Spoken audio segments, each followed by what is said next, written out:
Hello, everyone. Welcome to the last seminar in 2024 series. Our guest speaker today is our longtime friend, Dr. Weijie Su. Weijie gave a very interesting talk last year about a mechanism to improve estimation in peer review by asking the author to rank their own papers. And then, although many of you already know Dr. Su, let me do some introduction to the new audience. Dr. Weijie Su is an associate professor in the Wharton Statistics and Data Science Department. He is a co-ed director of Penn Research in Machine Learning Center. Dr. Su's research interests span the statistical foundation of generative AI, privacy-preserving machine learning, high-dimensional statistics, and optimization. He serves as an associate editor of the Journal of Machine Learning Research, Journal of American Statistical Association, Foundations and Trends in Statistics and Operation Research. And he's currently guest editing a special issue on statistical for large language model and large language models for statistics instead. His work has been recognized with several awards, such as NSF CAREER Award, Sloan Research Fellowship, IMS Peter Hall Prize, SIAM Early Career Prize in Data Science, another Early Career Award, and the ICBS Frontier of Science Award in Mathematics. Today he's going to talk about how statistics can advance large language models with 5 fairness, alignment, and watermarking. So let's welcome Professor Su. Oh, thanks, Professor Zhihua Su, for the invitation, and thanks the audience. And it's my second time to speak at the ESA SLDS webinar. It's a very privilege because this offers a great opportunity and a vehicle for me to share some of my research. And personally, I also regularly attend the webinar series, and all the talks are very interesting and very cutting edge related to what's going on in data science and statistics. So today my talk will be about large language models, LLMs, but mostly we will take a statistical perspective. So we will argue that statistics actually can be very helpful to improve the development of LLMs. And so this is, and we will do this by do 2 examples. One example is alignment, the other is watermark.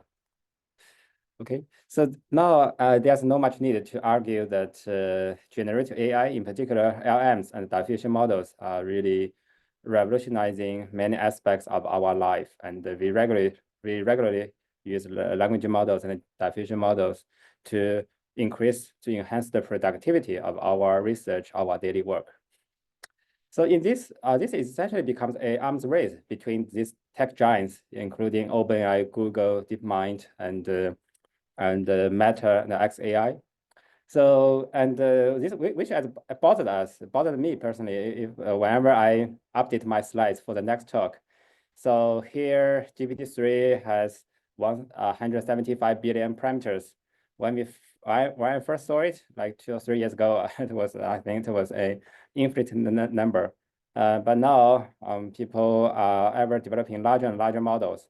And just a couple months ago, and Meta released the Llama 3.1, and which has 400 billion parameters. And even larger models will be coming along the way. Okay, so this is really a huge impact on many things on our daily life. And in particular, LLMs are really good at coding, writing, and knowledge integration. And many of us, including myself, for example, are using Copilot, which is powered by LLMs to fast coding. And now essentially, I don't need to remember all the R functions. I just need to describe what functions I want. For example, using language, then LLMs, Copilot will just pop up the correct functions for me. Okay, so Turing test is a classical result piece in computer science and to test AI, but now LLMs can certainly easily pass Turing test. And that also has huge business value. And for example, if you know what's going on 2 years ago. So 2 years ago, it was basically the time. So by the way, ChatGPT was just introduced 2 years ago. So if you purchase any stock, any NVIDIA stocks 2 years ago, and yeah, the price has increased so many times since 2 years ago. Yeah, and also has lots of economic impact. And so this is a paper by some economists showing that GPT will enhance lots of the productivity across a wide range of industry sectors. Okay, so of course, statistics is no exception, and statistics will be impacted by AI. But this is my first time when I saw ChatGPT coming out 2 years ago, exactly. When previously I heard of GPT-3. Actually, I have a student who works on natural language processing. So I was aware of GPT-3 before ChatGPT. But although my student always asked me to play with GPT-3, but I never tried.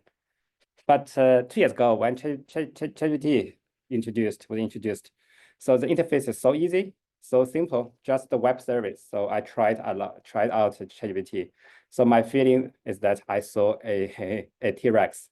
So it's really so powerful and so impressive. To some extent, it's a little bit hard. I'm scared because it looks like they are so powerful. ChatGPT can do so many things I cannot do as well. So I'm afraid that it can easily replace myself in the next few years. And so this year, actually, the reality is becoming real in some sense because even Nobel Prize in chemistry and physics went to AI and AI-related contributions, and it might become regular in the future. Nobel Prize and all these highest honors will go to AI contributions. And the impact on statistics from AI is apparent. For example, ChatGPT has an internal functionality called advanced data analysis. If you just upload a data set and use your human language, just use English to describe what kind of analysis you want to do, and ChatGPT will automatically encode using R or Python and do the analysis and do visualization. And I often now use ChatGPT to draw images and plots, which sometimes it's much more convenient than using R only. Okay, but however, in this talk we will do something slightly different. We would ask the other direction. Okay, so of course AI is impacting statistics, but how about statistics can make AI better? Okay, statistics has lots of powerful ideas. Can these ideas make language models more powerful and better? Okay, so this is what we want to address in this talk. And of course, this question is too big, bigger than I could possibly handle. So instead, I will basically focus on two very specific examples. Two examples.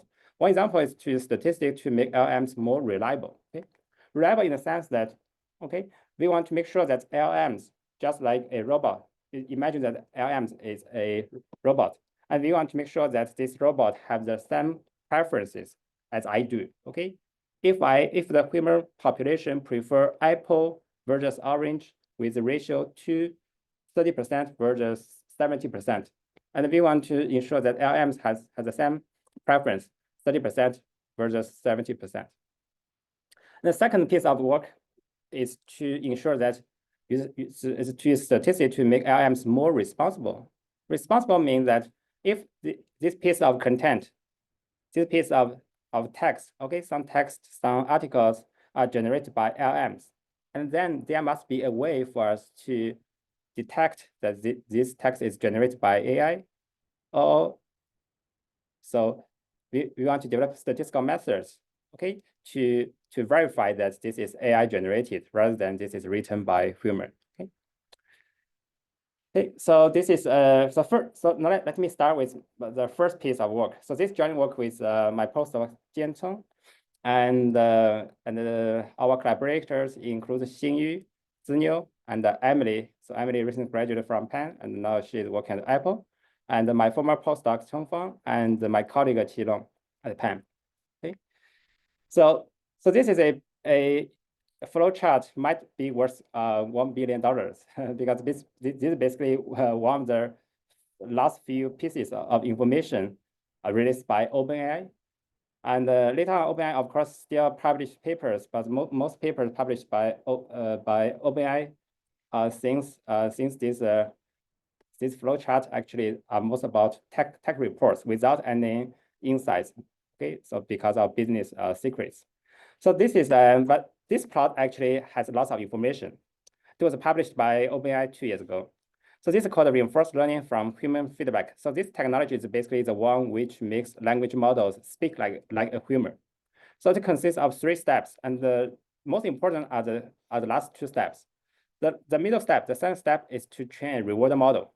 So the reward model is basically to tell me, okay, give me a question, okay, give me a question, okay. So for example, I live in Philadelphia. The question could be, okay, introduce any restaurants in Philadelphia.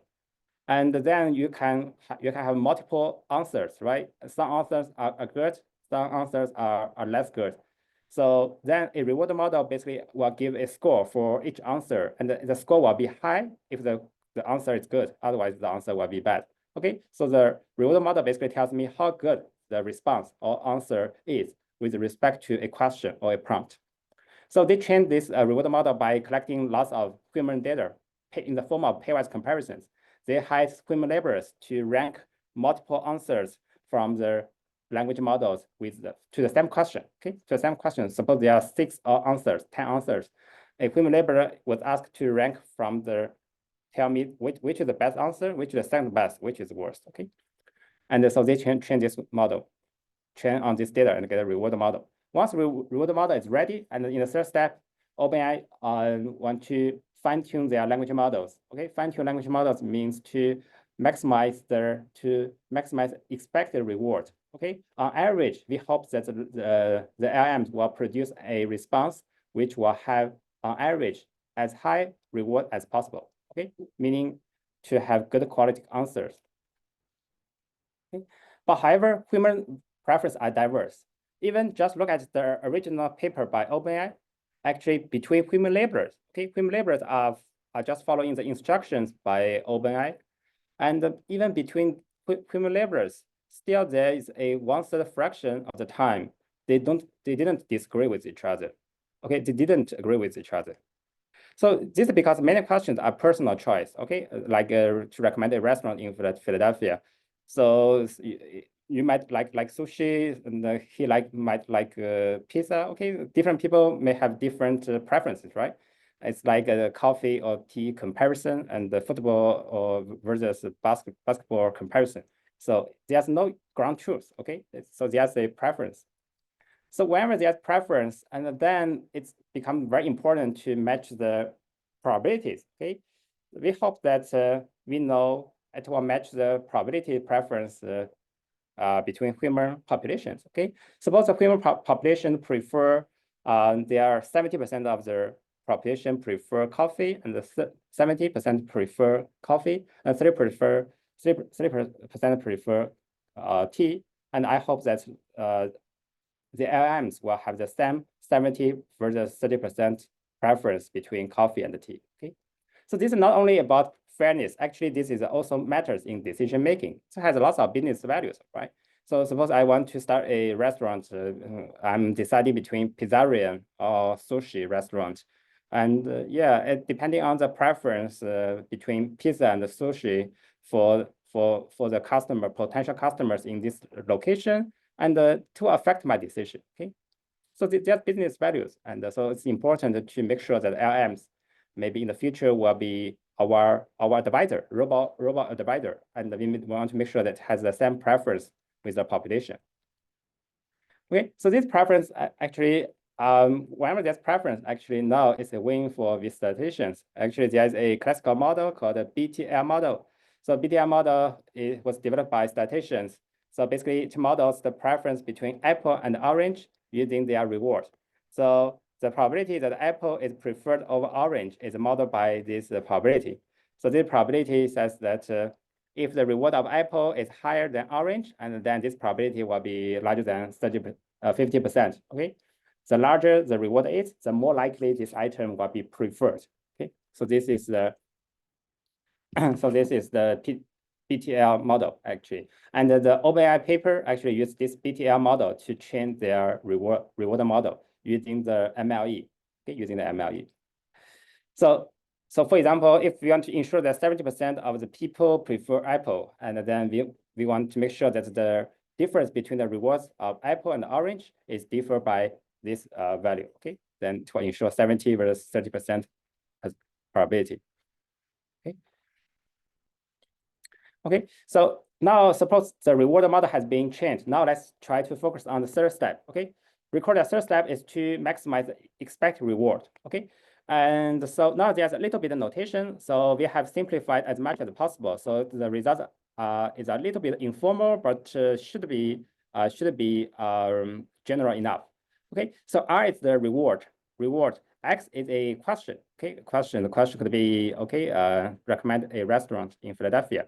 And Y is an answer. The answer could be a certain restaurant in Philadelphia. Okay, so the reward will be so if the recommendation is good, and then this reward will be high. So the reward, the choice of Y actually is always probabilistic. Okay, because LMs generate each token in a probabilistic manner. So it follows this conditional probability parameterized by phi. Phi is the parameter of the language model. So we want to fine-tune, alter, perturb phi such that this expectation is as large as possible. Okay, but however, there's a lot of issues during fine-tuning, and one of the most important issues actually recognized in an empirical paper shows that LMs after fine-tuning in this step will prefer majority more than it should be. What does this mean? This means that for the reward model or the population, and for example, 51% of the population prefer apple, and 49% of the people prefer orange. But after fine-tuning, the 51% might increase to say 70%, 80%, or even 90%. Okay, so the majority will be enhanced, will be bigger. Majority will be even majority, and the minority will become even minority. So this has been observed empirically. So when I read this paper, so immediately I recognized this might be some opportunities for statisticians, because this is essentially a bias problem, right? Bias. And whenever there's bias, and there's lots of tools in statistics which can help us to debias the issue. So now let's first recall how the bias would arise. Okay, it's very intuitive. It's very simple. So here we want to maximize the expected reward, right? And the probability distribution is over all possible responses from this probability distribution. Okay, so look, if we just want to maximize the expected reward and between apple and orange, okay, and then we would just always put the 100% probability onto the response which has the highest reward, right? Suppose for example, apple has a reward, say, like 100.1, okay, 100.1. So this is reward for apple, and orange has reward just 100. Okay, so between 100 and 100.1, they differ little, right? They are very close. But however, if we want to maximize the reward, I would rather put the 100 probability all the weight to the apple, okay, because apple just has higher reward. Okay, so this means that if we want to maximize the optimization program, and then we would collapse all the probability will go to the highest reward. Will go to the item with the highest reward. So this essentially to basically after that the minority will basically their voice will be gone. Even in the extreme case, the minority would account for example 49%. Okay, 49%. But however, after fine-tuning, it's possible that their voice will be less, much less, and even in the worst case, it will be completely gone. Okay, so this issue, of course, has been recognized by OpenAI. They have all the smart people in the world. But roughly speaking, they basically summarize this thing as a over-optimization, okay, over-optimization. So John Schulman was a co-founder of OpenAI, and he gave a keynote talk at the ICML last year, and I attended in person in Hawaii. And so basically, they recommended to stop training and early stop the training process. Do not over-optimize. But this does not completely solve the bias issue, because if we stop in the middle, and the bias will be mitigated, but the bias will still be there, right? The bias will still maybe half of the original bias, but it's still there. It's not zero exactly.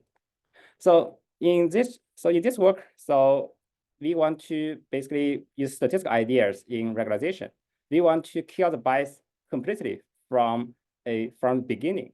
Okay, so in statistics, we often use regularization. Okay, whenever something is not our target, we regularize the target, and hopefully we can just shoot in the middle. So basically, we want to add the regularization, and this term R will be determined. R is a function, okay, of the probability distribution of the response. Okay, probability distribution of the response, and so we will basically determine. We will find out the right regularizer.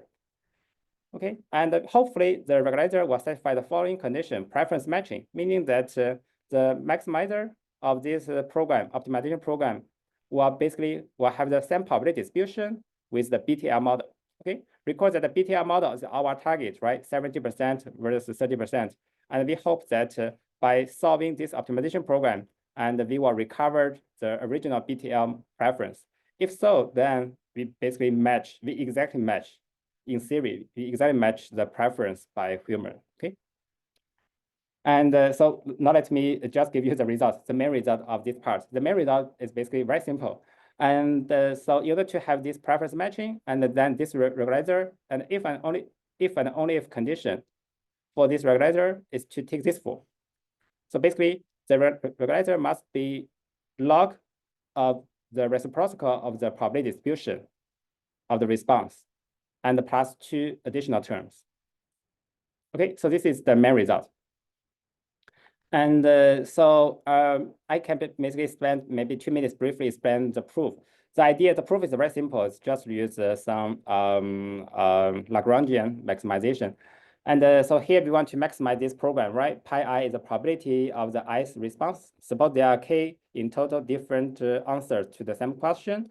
Ri is the reward for the ith answer, and but with the constraint that the probabilities should sum up to 1. So essentially, this is a multinomial distribution, right? Multinomial distribution, and so we hope that the maximizer pi I star will be given by this BTL model.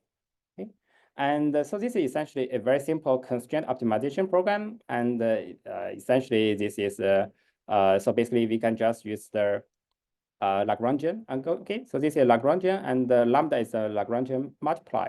And the first order condition of this Lagrangian must be satisfied, meaning that, okay, the derivative with respect to pi I must be equal to 0 as the solution of the BTL model. And then next is to recognize that, okay, and because of the constraint, and this must, for any pi I, it must satisfy this equality, but Ci here is a constant. So this means that essentially we must satisfy this equality. So this equality says that the regularizer must satisfy this differential equation, this ordinary differential equation. And this is a very simple second order differential equation, which admits a solution, closed form solution. The closed form solution of this regularizer must be given in this form, okay? So here, this term is very simple because in any regularizer, adding a constant doesn't change at all, right? Because we want to, in either maximization or minimization, constant doesn't matter at all. But how about this term, right? This term depends on, is basically reciprocal of the probability distribution.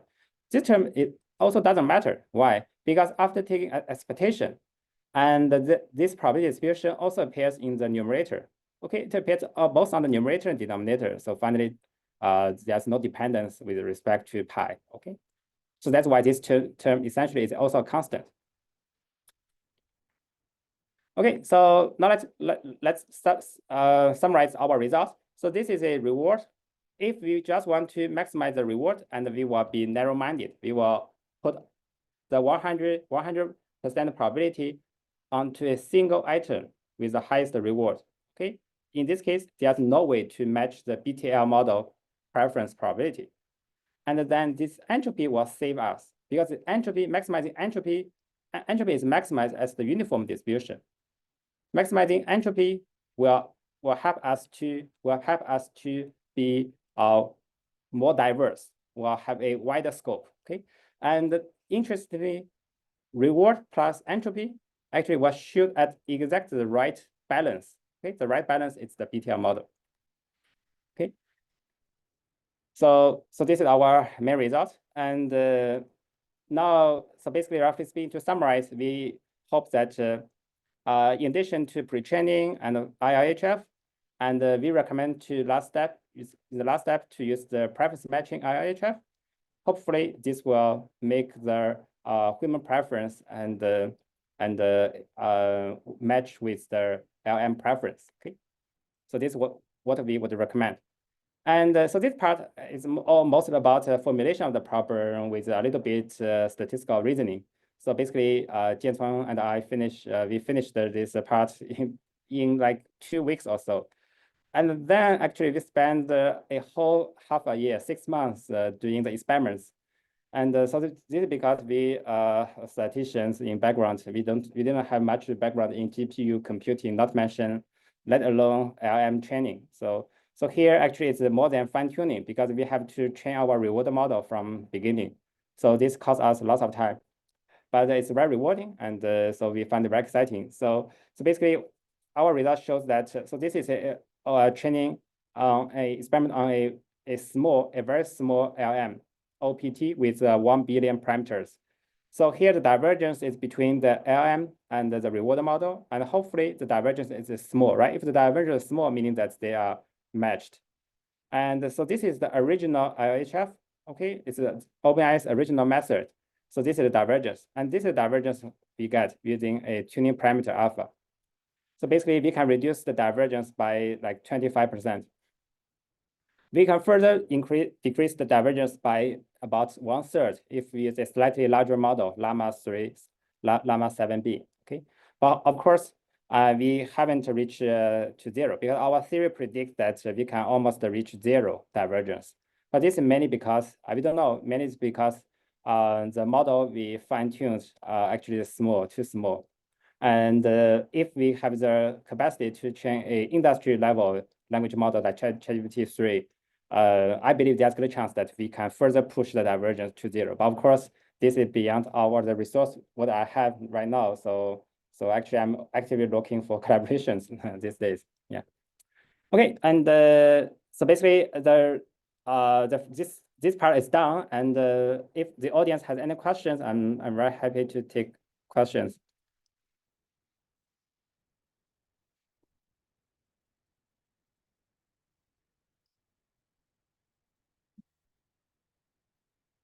Okay, and if there's no more question, no question, and then now let's move on to the second part. So recall the second part is still use statistics to make language models more reliable. And so there's a way for us to verify whether the text is generated by LMs or written by human.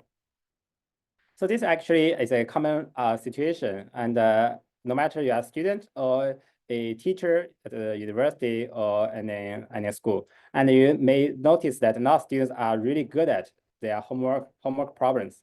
They can easily, they seem to do much better than students several years ago. Okay, so it's very possible that actually they are using LMs to solve the problems, in the homework problems. Actually, this is not only in education. Actually, this also appears in academia. Okay, and so there are studies showing that there's a significant fraction of conference reviews, notably iClear, because their conference reviews are made public. And there's a significant fraction of the conference reviews actually are modified or even written by LMs. Okay, so this fraction is ever increasing. It's ever increasing because language models was just introduced. ChatGPT was just introduced 2 years ago, right? Okay.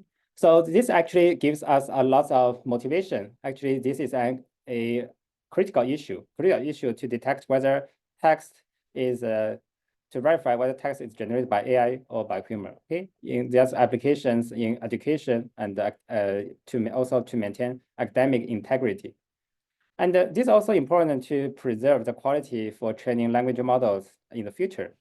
And so actually, this is a paper published at Nature this summer. Shows that if you have a language model and you train your language model on data generated by other language model, okay, you train your language model on your synthetic data. If you do this several rounds, and then your model the performance will decline, will be worse and worse. So in the future, it's important to detect in your training material, whether the data is synthetic or human, okay, generated by human. And this is also important to detect and to prevent misinformation, because it's possible that lots of chatbots now are deployed to generate LLM, to generate AI text to spread misinformation. Okay? Of course, there's already lots of work to detect, to verify whether text is generated by AI or by human. But however, these methods are mostly ad hoc, and in the long run, this method cannot sustain, cannot withstand. So this is really because LLMs, okay, now their capacity is ever increasing, become better and better. So their texts now look like human sounding, and more and more. Okay. If you want to generate some text has the same style with some person, okay, in some situation, you can just ask in the prompt, and the LLM is very likely to generate the text you want. So it looks like this problem is hopeless. In the long run, looks like our internet will be spreaded with the text and the images generated by AI, and there's no way for us to verify, to tell apart text generated by AI or text written by human. But the good story is that actually there's a principal approach. There's a hope. The hope is watermark. So watermark basically is to leverage the fact that LLMs are probabilistic, and actually, moreover, we can control how they generate text. So this approach was introduced by people from computer scientists from University of Maryland last year. Okay, so basically the intuition that we can control how the language model generates text using pseudo-randomness, and this pseudo-randomness will be correlated with the text we observe. And this correlation will only be present when this is the text generated by AI. If the text is written by human like me, and there's no such dependence between the pseudo-random variable and the text. Okay, so this is the hope. So now this becomes a very active research area, and but mostly the research is done in the computer science community. And so every day there will be new watermarking schemes and new results coming out in this space. So this is only this in academia, but in the government side. And the Biden administration passed the AI executive order last year. And this order required tech giants, including OpenAI, Google, and Meta, to watermark their AI-generated content in the next few years. Okay, and their CEOs have agreed to do so in the next few years.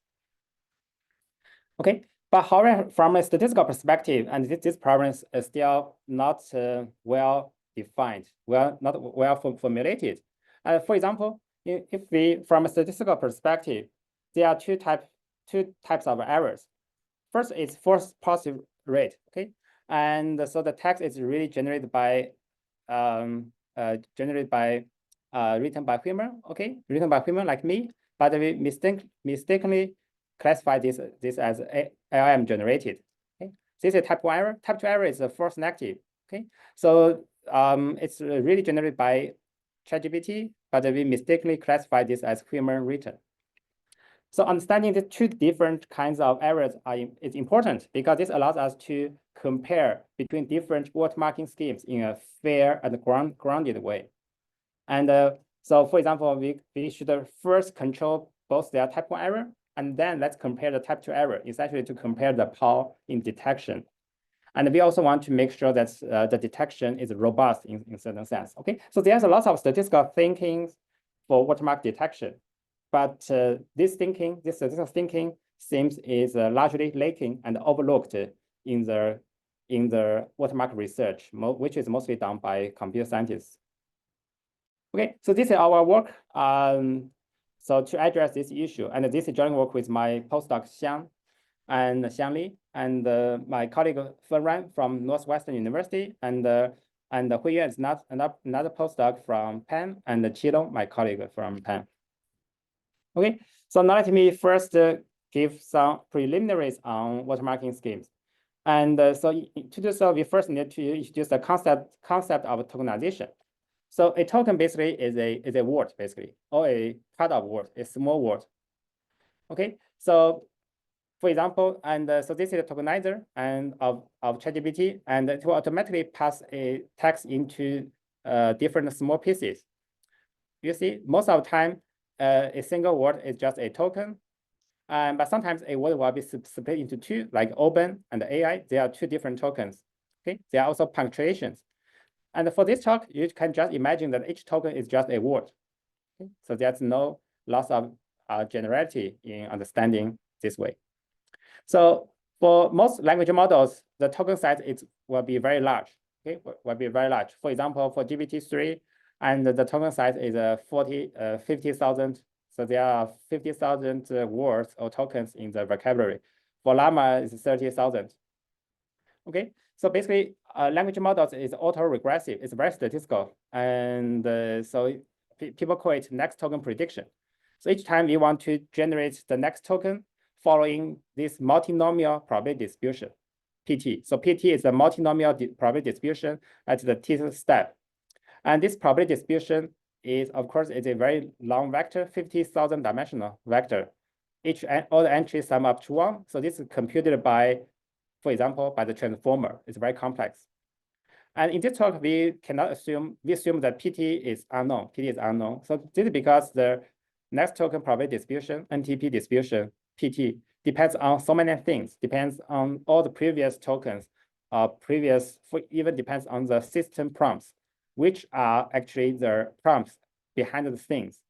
We don't know it. So that's why we assume PT, NTP distributions is unknown. Okay. So this is a LM without watermarking scheme, without watermark. So basically, each time I just sample the next token following this multinomial distribution. Okay. Now with watermarking, I want to sample the next token, not only following this probability distribution, but also follow this depends on this pseudo random variable. Okay. So this is pseudo random variable, which can be computed by some text you have already seen, some previous text, and a private key, which will be passed through a trusted protocol.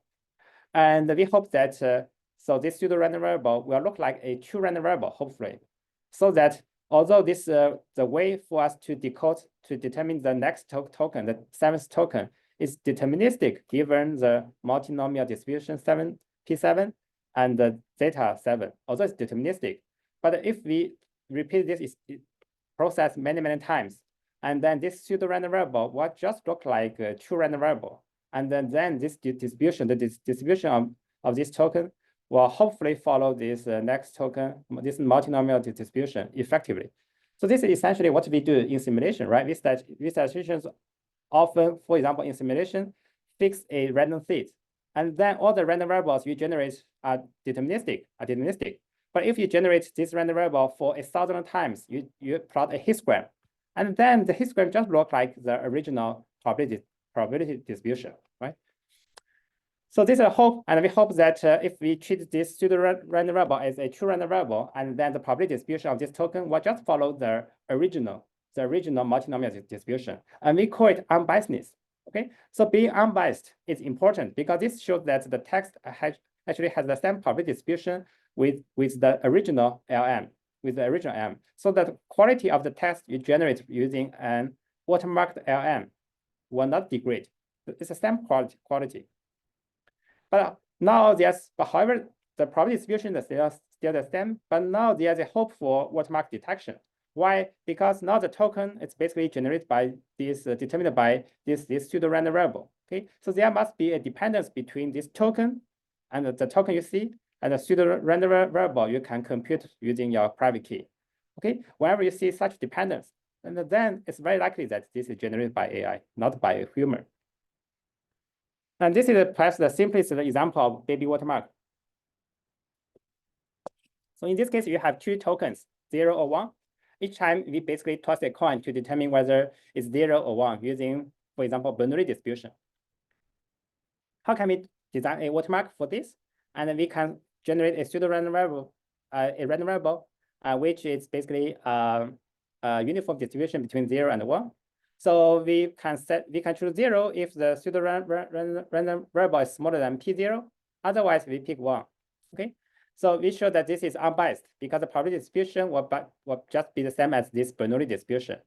But now there's a and there's hope for us to detect the signal. Why? Because although I don't know P, okay, P0, P1 are unknown, they are unknown. But if my pseudo-random variable is larger, okay, if this data is larger, then it's more likely to be in this case, right? This case. So this means that if the pseudo-random variable is large, and then it's more likely to see a token of 1. Okay, so there's a positive correlation between the token and the pseudo-random variable. Whenever there's positive correlation, and then there is millions of statistics we can leverage to detect such a situation. For example, we can, just use a sample correlation between the token and the pseudo-random variable. And this statistic will be positive and large if this is written by Human. Excuse me, written by LLM. Otherwise, if this is written by Human, and then this will be basically around 0. Okay, so roughly speaking, we see that to ensure unbiasedness, and then each watermark scheme is basically correspond to a sampling from a multinomial distribution. And then what's the simplest way to sample from a multinomial distribution? So this is perhaps the Gumbel max trick. So the Gumbel max trick is basically to generate IID uniform distributions, UE, UK are uniform. K is just the same number of all tokens. K could be 50,000. And then we consider this ratio, and we maximize this ratio across all tokens, and then maximize the ratio. The token will just follow this multinomial distribution. Okay, this is a Gumbel max trick. And based on this Gumbel max trick, and Scott Erickson, who is a visiting scientist at OpenAI, proposed a watermark, very simple, elegant watermark. So this watermark is to pick the token which maximizes this fraction. Okay, and so there is a watermark, and the signal, where's the signal of the watermark scheme? So here, look, although P is unknown, but here overall I want to maximize this fraction, right? So this means that the token which I select will more likely to have a larger fraction, right? A larger numerator, because I want to maximize a fraction. Then the numerator is also tends to be larger. Okay, so if I select, so I can just look at the pseudo-random variables corresponding to the selected tokens. If these U are uniformly are significantly larger than uniform distribution, then it's evidence that this is generated by AI. Okay, so this has been implemented by OpenAI, and this summer there's an article at Wall Street Journal actually shows that released some debate internally at OpenAI about whether they should release this watermarking scheme or not. Okay, so they have implemented it internally, but it still requires time for them to make it public. Okay, so now let's try to use statistical ideas to formulate LLMs. So basically, it's between human written and LLM generated. Okay, it's choose A or B. So this is essentially hypothesis testing. So when this is a human written, this is null hypothesis. In this case, the token and the pseudo-random variable are independent. But if this is LLM generated by design, they must be related, right? So the data we can leverage is the pseudo-random variable and the tokens. But however, we assume that P are unknown. Okay, we cannot use any information of the next token NTP distributions. Okay, so we can slightly use the probability language. Okay, under the null is written by human. Okay, and then the probability distribution, joint probability distribution of the token pseudo-random variable is given by this product measure. If this is written by LMs, now there's a dependence between the token and the pseudo-random variable. Okay, so this is a hypothesis testing problem, and then what's the simplest way we can start with? Okay, maybe it's just Neyman Pearson. Okay, let's try Neyman Pearson. If this can be made, then the likelihood ratio, then this could be just the optimal test. However, the likelihood ratio actually depends on the knowledge of the next token NTP distributions, P1 to Pn. But however, we don't know. Okay, we don't know the NTP distributions, and then Neyman Pearson, the likelihood ratio test cannot be used. Okay. So instead, we consider a compromise. Our compromise is to use a statistic which depends on the current token and the current pseudo-random variable. okay? And we call it a pivotal if this statistic on the null has the same distribution. The distribution does not depend on the NTP distribution PT, okay? The distribution should be always mu0, regardless of the NTP, okay? And on the alternative, and hopefully there's a distribution shift across the same direction. And so then could you give us an example of such a pivotal statistic? Actually, yes, there's such a pivotal statistic for the previously introduced baby watermark. And this statistic actually is just a pivotal statistic because the distribution on the null, when this is written by Wimmer, is always uniform between -1 and 1. Why? Because when this is written by Wimmer, and then this term, that term, the two terms are independent. And this term is always uniform between -1 and 1, and this term is either -1 or +1.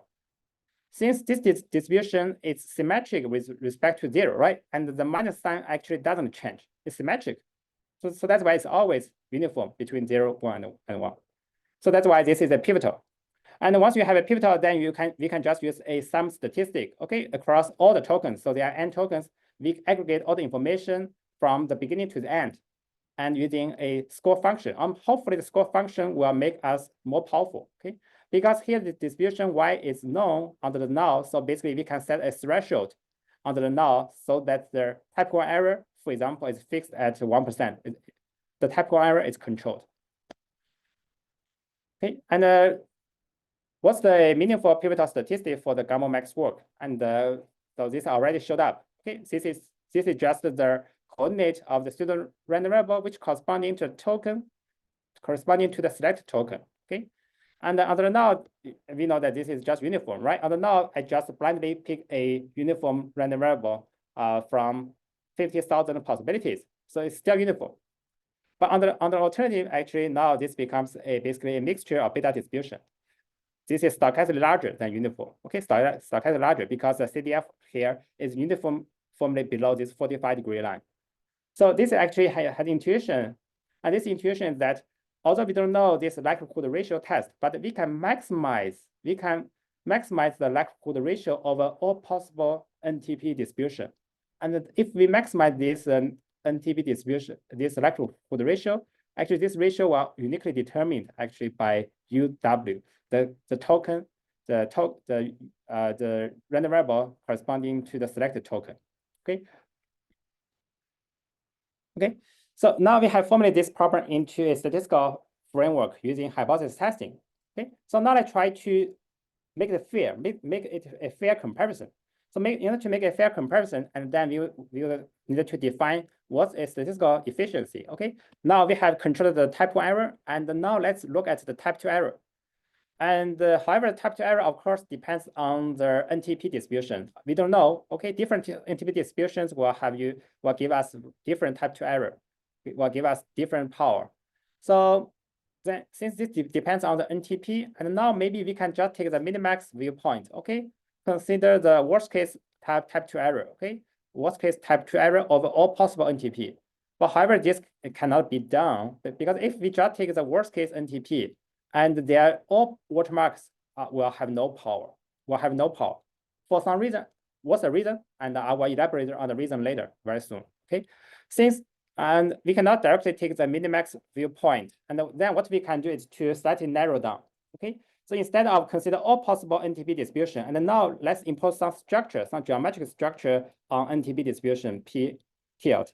Okay, and then we maximize the type 2 error over this class. Consider the worst case class. So what's a meaningful structure, geometric structure we can impose on the NTP distributions? Okay, for example, we can just look at the largest probability distribution, the largest coordinate of the NTP distribution. Okay, so this is the probability of the most likely selected token. Okay, so we see that most of the time, actually, this the largest component is smaller, still smaller than 1. Let's say smaller than 95%, okay, 95%. So this is from real ChatGPT 3.5. Okay, so this shows us actually we can consider, for example, this delta regular distribution class, meaning that now we assume that the largest coordinate of this NTP distribution is smaller than 1 minus delta, okay, 1 minus delta. So this is essentially to get rid of all such degenerate NTP distribution. Degenerate multinomial distribution means that it's one hot. Some entry is 1, all the others are 0. Okay, so this is deterministic. We don't want such NTP distributions. Okay, so if a NTP distribution belongs to this class, and then the entropy, the Shannon entropy must be lower bounded by delta. So this means that if delta is not that small, so this means that there's sufficient entropy, there's sufficient uncertainty for me to choose the next token. Okay, so this is important because if there's no uncertainty, no entropy, and there's no way for us to insert watermarking signals. Okay, so here, if anybody want to do any research in LMs, actually without much resources, actually I would recommend doing research on watermarks for LMs. The reasons are very simple, because basically you don't need a GPU. Okay, as a statistician, actually, for example, my funding, I have limited funding budget. I don't have capacity to buy enough GPU for my students in my group. So, and I only have very few. So, but however, in order to use GPU, basically all we need is an API. Okay, as long as you have API, and if you have the probability distributions, multinomial distributions, and then you can do any research in this space. Okay, it's very cheap. It's very affordable. Okay, now let's go back to the talk.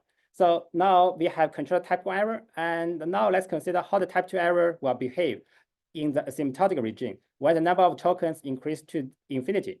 So in this case, we can prove using large deviation theory that the type 2 error will decrease exponentially, depends on the rate. Okay, so this rate depends on the class P, and also depends on the score function H.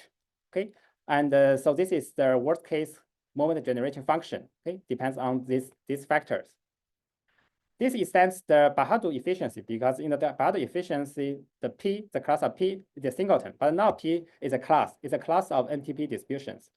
It's monotone, meaning that if there are two different P1 and P2, and one is larger than the other, okay, P2 is larger, then the rate of P2 will be smaller, meaning that if you have a larger class of NTP distributions, and the rate will be smaller, okay? And the rate will be 0, meaning that there's no power. Okay, the type 2 error will never decrease if P includes any degenerate distributions. Okay, meaning that if any token will be generated deterministically, in this case, there's no power. Okay, okay. Now since we have formulated this problem as such minimax problem, the nature will choose the worst case NTP distribution, but I will choose the best score function H for myself. Okay, so this is a minimax problem. But however, unfortunately, this problem is not convex concave in general. If this convex concave, we can easily solve it using efficient optimization methods. But the good news is that actually there's sufficient geometry actually we can leverage for us to solve exactly, although the problem is not convex concave. So this is essentially because in the case of Gumbel max watermark, and there's such nice convex lemma. So this lemma shows that the moment generation function actually is a convex function of the probability distribution. It's convex.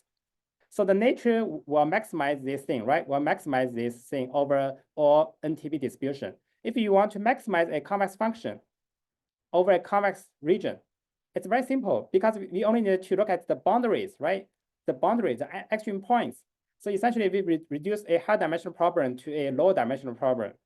So what are the extreme points of this delta regular class? Are just these points, okay?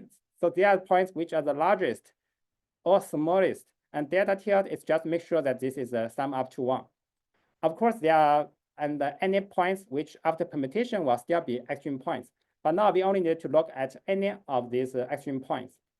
By looking at these extreme points, and we can just get the likelihood ratio between the distribution under the alternative when P is given by these extreme points and the null distribution.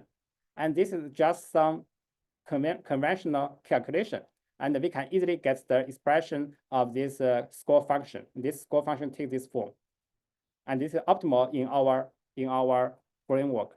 And now let's compare the score function introduced by the OpenAI researcher Scott Anderson and some computer science from Stanford. And so they use this score function. Okay, so this score function actually makes sense, right? Because under the null, this is uniform, and this is log of the uniform is basically exponential distribution, right? Minus exponential distribution. Okay, so this first is a theoretical, and we compare the rates, the theoretical rates. So our score function is in red.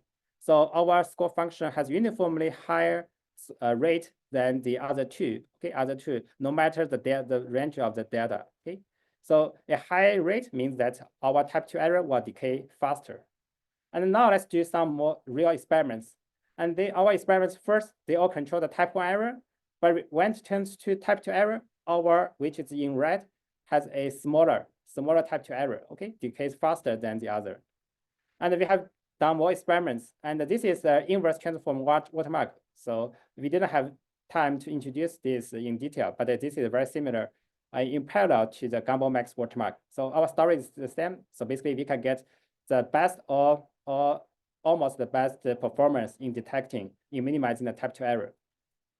Okay, we have done more experiments using the language model OPT, and the story is the same, and we both all control the type 1 error, but using some proper choice of data, we can get either the best type 2 error or the second best, almost the best type 2 error.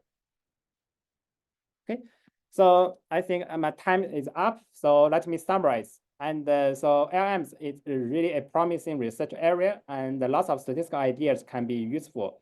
And now there are still many interesting problems moving forward, open problems. For example, in this work, basically we fix the pivot.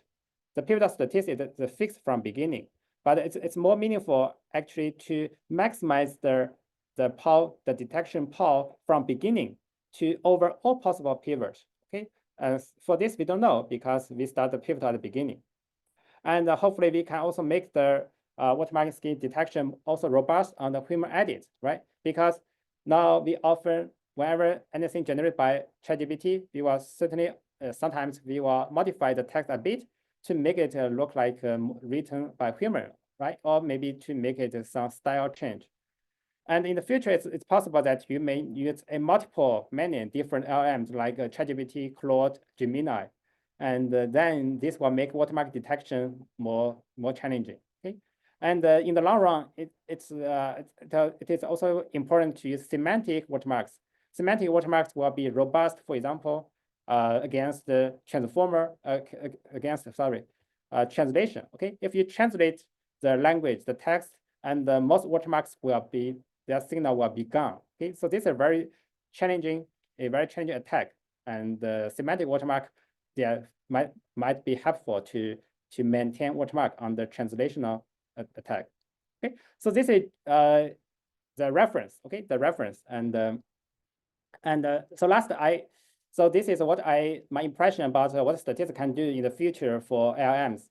And at the beginning, of course, LLMs and generative AI are horrifying, scared, but however they are so powerful, and the statistics. We have sufficient power and tradition to control this machine. So I believe that once we control this machine, and this will offers lots of opportunities for us moving forward. And our community would like to gain the power to leverage the power provided by LLMs. Okay, so last, and thanks Zhihua, the introduction at the beginning. So she had mentioned that we are editing a special issue about the relationship between statistics and the LLMs and the Stat Journal. And so if you have any thoughts, no matter whether it's a position paper or something else, and you are welcome to submit to us. And we are very looking forward to your contributions. And okay, thank you. And I will stay here. Thank you.